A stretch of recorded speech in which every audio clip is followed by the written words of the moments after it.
Intensitas hujan akan meningkat di wilayah Baru, Pangkep, Maros, Makassar, Goa, Takalar, Jeneponto, Sopeng, dan juga Bone. Hujan diprediksi akan turun sejak 8 hingga 10 Februari 2023 mendatang.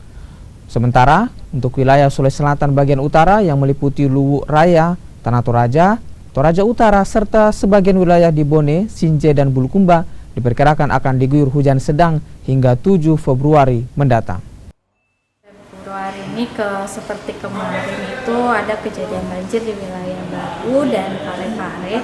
Itu memang berdasarkan hasil pantauan pos hujan, itu memang tercatat curah hujan dengan kategori ekstrim, di mana kisaran hujannya itu 200, kalau tidak salah itu di wilayah Baru dan Parepare.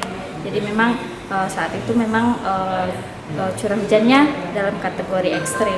Hal itu terjadi karena adanya belokan angin, kemudian adanya pertumbuhan awan hujan memang pada sore hingga malam hari, serta adanya fenomena MGO dan labilitas udara yang labil, serta ada kelembapan udara yang cukup basah.